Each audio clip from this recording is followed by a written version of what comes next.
الموضوع د ابراهیم علیہ السلام تپیتائش پبارک ابراہیم علیہ السلام پبارک اللہ فرمائی وَلَقَدْ آتَيْنَا إِبْرَاهِيمَ رُشْدَهُ مِنْ قَبْلُ وَكُنَّا بِهِ عَالِمِينَ ابراہیم علیہ السلام چی دنیا تراتلو نو دنیا دراتلو نمخ کے یورز نمرود سراخ پل ناجمیان جادوگران ناستو او ناجمیانو او جادوگران پتخ ناستی خپدی نمرود بادشاہ چی پا دنیا کی سلورو کسانو بادشاہت پا طول دنیا کرے دے دو مسلمانان او دو کافر مسلمانانو کی یو سلیمان علیہ السلام چی دا اللہ پیغمبر دے دا پٹول دنیا بادشاہت کرے دویم ذوالقرنین فرمائی یا پیغمبرو یا دا اللہ لوی ولیو او پا کافروں کے دو کسانو پٹول دنیا بادشاہت کرے دے یو بخت نصر او دویم نمرود دو پٹول دنیا بادشاہت کرے دے او نمرود 1700 سال بادشاہت کرے دے واللہ سوا کال بادشاہت کرے دے نو پتخ ناستے نجمیان خپدی نمرود و توئی ولی خپائے سچل دے لور کل چتاسو زما پتخ ناستے خوشحال ہے خنداگانے کوئے نن ٹول خپائے نمرود و توئی چه خپکیگه ما دا مقصد خبر اوکای یعنی کسو خواهش وستاسو چی پورش نجومیان و تیو خبر کئی و توئی چه باچا سلامت مونگا پخپل نجوم کی اوکاتا پاسمانونو کے مونگیو یو پرکیدون کے ستور اوکتا چه دا آغی مطلب مونگا دا واخستا چه پدری ورزو کے دن یو معشوم با دا مور خیٹی تا دا پلار دا عملان داخلی کی و آغبستا بادشاہت خاوری کئی منزکا خپایو نمرود حکم جاری کا چه پدی دری ورزو کی دن خاوندی دخپل بی بیسر ملو نشی خاوندی جداشی زنانا کور والی دی جداشی دا یو بل سره به ملاقات نکیگی او خاون با کور تا نزی پابندی ولگی دا بایکاٹ اوشا چوکیداران دا کورونو پا گیٹونو ادری دا چه معشوم پیدا نش اللہ فرمائی انہو علا کل شیء قدیر زب ہر شی باندے قدرت لرن کیم اذا قضا امرا فانما یقول له کل فیکون الله فرمایي زه چې د یو شي فیصله وکړم هغه په قول سره موجود وي. نمرود ځان ته د یو خدای نعوذ بالله من ذلک نسبت کو، لیکن الله رب العزت چې د ټولې دنیا پالونکی د جنت او د جهنمونو دنیا او زمونږ او ستاسو رب هغه فرمایي زه یې پیدا کوم او بار یې نه پیدا کوم. ستا په ملک او بیا ستا په ملک ستا په ښار کې چې بابل ښار دی او په ښار کې بیا په هغه علاقه کې چې آور علاقه نومېده او ته پکې بادشاهت کې ستا دارالخلافه پکې موجوده ده، ستا په شاهي محل کې به پیدا کو. د الله قانون ګوره. نمرود اوده دی، بایکاټ شوی دی، سړي کورونو ته نشي تللی. د آزر چې دا د ابراهیم علیه السلام پلار دی، ده به ټوله شپه د نمرود کټ سر ته ولاړو، یو لاس کې توره او په بل لاس کې به شمه وه، ډیوه به یې وه چې چرته څوک را نشي او په نمرود غزار ونه کړي. دا به رډي ولاړو او دا هغه سړی و، دا لوی مرتبې والا و چې په کم بت باندې به د لاس را نه ښکوده، لاس به ونه والو، افتتاح به پې ونه کړه، د هغه بت عبادت چا نه شو کولی. معمولی سړی وم نه. او باچا ځان ته د مرتبې والا سړی ځان سره نوکر کوي او هغه له عهده ورکوي چې هغه د ده تابعدار وي. دا ولاړ دی. د ابراهیم علیه السلام مور راله، آزر ولاړ دی، نمرود اوده دی په خپل کټ کې. فرمایي آزر د خپلې بیبي سره میلاو شه، سهار شه، نمرود د بادشاهۍ په پالنګ کې اوده دی، پته هم نه ده لګېدلې. سهار شه، چې سهار شه نجومیانو نه یې تپوس وکړه، نمرود وی وایې که نه څه چل وشه، تاسو خو نن د پرون ورځې نه ډېره خفه یې. حکم یې وکړه چې ولې خفه یې؟ نجومیان ورته وایي چې د کم شي نه یره وه هغه بېګا د خاوند د ملا نه د مور خېټې ته تللی دی. نمرود ډېر خفه شه چې ما دومره بایکاټ کړی چې سړی مې کور ته نه دی پرېښی، کور په کور مې چوکیدار پوجي ودرولی دی. نمرود وویل چې په ټوله دنیا بادشاهت کوي، ویې ویل چې کم ځای کې زنانه حامله وه د هغې بچي ضایع کوي، پرېږي نه دی، ختم یې کوي. شروع وشوه که کم ماشوم پیدا کیږي حلالیږي، که د مور په خېټه کې ضایع کیږي. خو لیکن الله رب العزت ول خپل وزیر چې د ده خاص مشر دی او د ده چوکیدار دی، د هغه د ملا نه نطفه تلې ده د خپلې بیبي ته، او الله رب العزت وله چیلنج ورکوي چې ته بنده یې زما، زه د رب یم، زه ستا مقابله ګورم، ستا په کور کې لوی ومه. ابراهیم علیه السلام 9 میاشتې کم او بیش ابراهیم علیه السلام د پیدایش ټیم شه. نمرود ماشوم نه پرېږدي، څنګه چې فرعون نه پرېښوده چې موسی علیه السلام پیدا نشي. فرعون به 2 کاره کول، په یو کال باندې به ماشومان پرېښودل، وی بیا به زنانه زیات شي سړي به کم شي،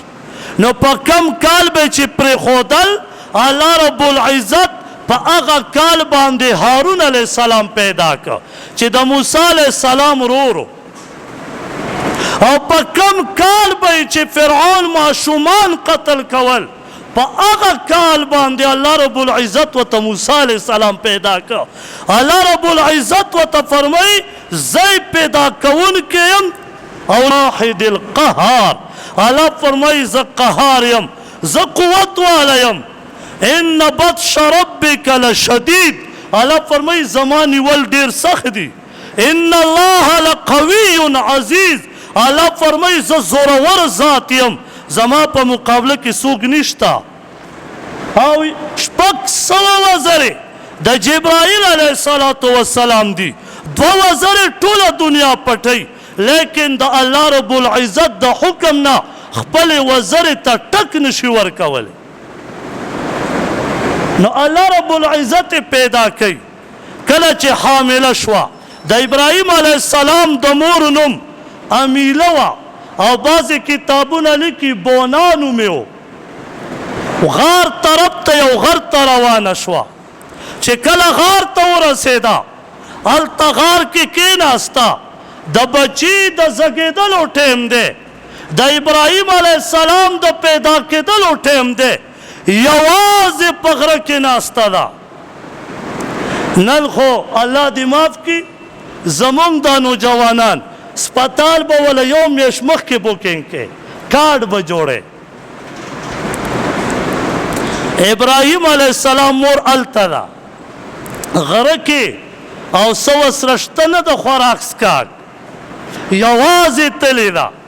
هلته چې ماشوم پیدا شه ابراهیم علیه السلام په غار کې رڼا شوه او دا رڼا داسې وه چې د غار نه بهر وتله د روشنایۍ د وجې نه په غار کې رڼا نه ایسارېده بهر زور یې کو ابراهیم علیه السلام مور امیله هغه په ژړا شوه او سوال کوي چې یا الله نهه میاشتې مې دا ښکلی بچی په خېټه وګرځو یا الله اوس پیدا شه یا الله په پټه راغلی یم خاوند مې ناخبره دی نمرود هم ناخبره دی یا الله د رڼا د وجې نه قوم ته پته ونه لګي یا الله د رڼا په دې غار کې ایساره کا الله رب العزت پیدا کړ اوس راځي ابراهیم علیه السلام یوازې په غار کې او بیا په غره کې پاتې کیږي پیغمبرانو دومره تکلیف تیر کړی د ماشومتوب نه والې تر وفاته پورې زما او ستا د غم د پاره ټول عمر زما او ستا د پاره شپه ورځ نه ده کتلې ما او تا د پاره دعاګانې کړي دي او مونږه ټول عمر د پیغمبر سنت د خپو لاندې کړي دي مونږه ټول عمر د پیغمبر سنت جنازې د کور نه وویستې مونږه دغه توره وکړه ابراهیم علیه السلام پیدا شه کینو او واپس چې راوځي یو ګټې وکته یو کاڼی هغه یې ولته د سوري خولې مخې ته کېښوده چې چرته شرمخ چرته زناور رانشي او زما دا خوږ بچی ونه خوري الله رب العزت پیدا کوونکی دی الله رب العزت جبرائیل علیه السلام راولېږي ویلار شه زما دوست واتخذ الله ابراهیم خلیلا الله فرمایي ما ابراهیم علیه السلام په دوستۍ نیولی دی دا زما دوست دی ابراهیم علیه السلام ته ورشه او خوراک څښاک ورکوه فرمایي وی په یو ګوته کې د جبرائیل علیه السلام به د ګوتې مبارکې نه شاد جاری شوه ابراهیم علیه السلام به خوړه او د یو ګوتې نه به یې پی جاری شوې او هغه به څکل په دغه کې هفته بعد به امیله د ابراهیم علیه السلام مور بیبي دا به راتله او هفته بعد به د خپل بچي هغه زیارت کو چې زما بچی څنګه دی فرمایي وی رابلم وی ما بچی کاڼی دی خوا که زما بچی به خطر او تازه پروت د ده په وجود باندې چرته ګندګي نه وه پرته، وجود صفا. فرمای وی ما به د خپل بچي کېناستم، خپل بچی مې به ښکل که، سینه مې به وله ورکړه، کمې به چې زما خپلې پې وې ما به وله هغه ورکړې، او چې راوتم به نو ګډ هغه کاڼی به سوري ته ما نه کېښوده، وی چې راوبوتم کاڼی به په خپله راتېر شو، غار ته به ودرېده او هغه غار به په خپله بند که، لرې کو به ما خو بندېدو به په خپله. ابراهیم علیه السلام په دغه غار کې 7 کاله تېر کړه، پیغمبر 7 کاله دلته قرباني ورکړه. مسلمانه ما او تا د قربانۍ نه د پټېدلو دپاره څه سبانې نه کوو. یاد وساته ځوانه واوره چې 1.5 لاک روپۍ در سره وي په دې کال شرط نه دی چې ستا سره د اختر په 3مه ورځ هم 1.5 لاک روپۍ پوره وي، ځکه چاندي په 2700 ده، په 52 کې ضرب ورکه 1,50,000 یا 1,52,000 روپۍ جوړیږي چې د اختر په 3مه ورځ د مازدیګر مونځ نه مخکې تا ته میلاو شوې، په تا قرباني فرض ده، کې به واجب ده. او زنانه دې ځان نه خلاصوي. زنانه واوره کله چې ستا واده پلار دله جهیز وکړي 2 ګاډي ستا سامان نشي وړی، او دغه لوښي دغه فریج دغه ایسی چې کالونه تیر شي ته یې نه استعمالې، او 1 کال پې تیر شو تا استعمال نه که، ستا د ایسی قیمت 1.5 لاکو ته ورسېد، یا ستا د لوښو قیمت 1.5 لاکو ته ورسېد، تور سر خوراکی مورکی واوره په تا ځان ته قرباني فرض ده. ځان مه پټوه. ابراهیم علیه السلام 7 کاله قرباني صرف په غار کې ورکړه، او تا سره ښې پیسې شته او ته قرباني نه کوې. ځان به نه پټې، قرباني وکړه، بانې جوړې نه کړې، کنی وخت دی را روان دی. نو ابراهیم علیه السلام 7 کاله تیر که، مور وله راله، اوس یې کور ته بوځي، خبره لږه سلو شوې ده لکه څنګه چې زمونږ قرآن سلو شوه، داسې خبره سړه شوه. مور یې راله، بچی راونیو، ورته وایي بچیه راځه چې کور ته ځو. کور ته راغی، د وحدانیت چغه وایي، دا نه وایي مورې زما پلار کم یو دی، دا نه وایي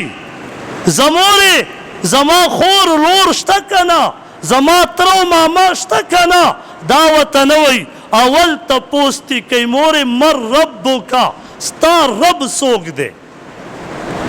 اول خبره مبارکه چې د خورې مبارکې نه وباسي، اول لفظ چې وباسي من ربکه،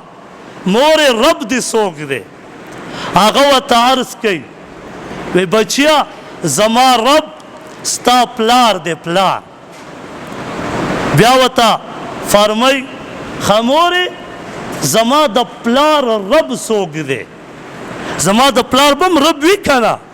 هغه ورته وایي بچیا ستا د پلار رب په اسمان کې پلانکی ستوری دی.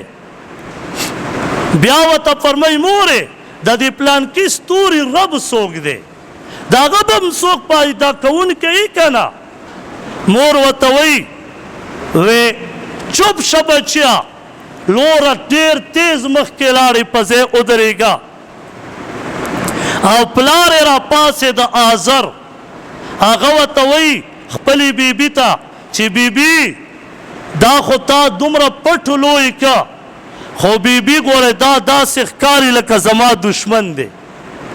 نن په معاشره کې هغه بچی چې ته پلار اصلاح کوي هغه په کور کې دشمني و کنی پیمانی وایي، دشمني کنه، پلار ولا دشمن وایي، ماما ولا دشمن وایي، تره ولا دشمن وایي. که عالم وي او ورته وایي زه به واده د سنت مطابق کوم، بوډۍ مور به په کټ کې نیابه ناستئ او به ورته وایي کښېنه شیخي په جومات کې کوه موږ به پرې د زړه ارمان رجو خدای راستی دا به ګډېدلی نه شي په کټ کې به تاویږي دا خو دا به خپل زړه ارمان پوره کوي او که چېرته تبلیغ کې وخت لګولی او بیبي ته ووایي چې بیبي دا واده به د سنت مطابق کار وکړو او ورته وایي ځه چې دومره تنګې چیلې ته لاړ شه سروژې ته لاړ شه شیخي دې په جومات کې کوه په کور کې شیخي مه کوه واده په ډنګ ټکور ښه ښکاري نو دغه تبلیغي دغه خوږ زوی دغه خوږ خاوند دا د ښځې دشمني د مور دشمني د پلار دشمن وي لکه څنګه چې ابراهیم علیه السلام او پلار څه وایي دا بچی زما دشمن دی ولې د هغه وزیري خرابېده د هغه باچاهت خرابېدو نن دغسې معاشره زمونږ کې هم پرته ده چې ډېر تنګ شه آزر و ابراهیم علیه السلام ته ډېرې سوالې وکړې چې کوره بچیا وزیر یم مشیر یم د نمرود پسې مې دویم نمبر مرتبه ده په دنیا کې ولې راته بادشاهي خرابې ولې راته عزت خرابې بچیا خیر دی لږ غوندې خبره ومنه مونږ چې څه وایو بس هغه کوه ټول به په غوړو کې وي ټولې ګوتې به په غوړو کې وي لویه عهده به د دریم نمبر په دنیا کې ما پسې وي ځکه چې زما زوی لویه مرتبه به دې وي ابراهیم علیه السلام ورته فرمایي بابا جانه دا نه کېږي بابا جانه قسم په الله دغه ټایم کې عمر لا صد کم 14 کاله عمر دی د پلار سره د 9 کالو نه بعد پلار یې لږ غلی شوی او خبره یې سړه کړې وه خو ابراهیم علیه السلام ورته بیا م وایي بابا جانه داسې نه کېږي دا نمرود دا هم بنده دی دا زمکن نه منو دا پلار ولا په آخر کې غوسه کېږي ورته وایي لارجمنک بچیا وبه دې ولم سنګسار به دې کم په کاڼو به دې وولم قسم نه شوې بچیا خوږ بچی دی همدا یو بچی دی تکلیف یې 9 کاله په غار کې تیر کړي ښکلی د حسن پې ختمه لیکن د عزت سوالو نن موږ د عزت دپاره وګورئ په جرګو کې موږ د خپل عزت دپاره څه نه کوو رشوت ورکوم سود کوم بل مسلمان مړی ماتوم بل مسلمان مړ کوم د بل کور صادر شلوم خپل عزت اوچتوم مسلمان په دنیا کې به عزت اوچت کې خلق به دله حاجي صاحب ووایي خلق به دله مولي صاحب ووایي خلق به دله سخي سړی ووایي خو یاد وساته چې کومه ورځ را روانه ده په هغې کې نه عجیب چلیږي نه عالم چلیږي نه شهید چلیږي نه سخي سړی چلیږي هلته چلیږي اعمال چلیږي اعمال ابراهیم علیه السلام ورته فرمایي بابا جانه خبره مې نه مني نمرود ته لاړو نمرود ته وایي ای نمروده ته څوک یې نعوذ بالله من ذلک هغه ورته وایي زه ستا خدای یم ابراهیم علیه السلام ورته فرمایي نه ته رب نه یې رب زما هغه دی چې د مړي نه ژوندی پیدا کړي او د ژوندي نه مړی پیدا کړي نمرود ورته وایي دغسې خو زم کومه انا احیي و امید زم د مړي نه ژوندی پیدا کوم 2 جلیان یې راوست ورته وایي په دې دواړو باندې پانسي ګاډ دی ګوره دا یو ته پانسي ورکوم دا بل مې آزاد کو وګوره نمرود ډېر قمقلو په قرآن کې د نمرود ذکر نشته چې د نمرود نوم ذکر شوی دا قمقل ډېرو د قارون نوم شته د فرعون نوم شته د حامان نوم شته د نمرود نوم نشته حالانکې په ټوله دنیا بادشاهي کړې د قمقل سړي نوم الله په قرآن کې هم ذکر نه دا قمقل ډېرو هلکه ابراهیم علیه السلام کم دلیل ښایي او ته کم دلیل ښایي چې ابراهیم علیه السلام ورغلی دی دا مناظره چې کوله د ابراهیم علیه السلام په کور کې سونه بیبي ورته وویل واده یې کړی ابراهیم علیه السلام په 37 سال عمر کې سارا رضی الله تعالی عنها سره واده کړی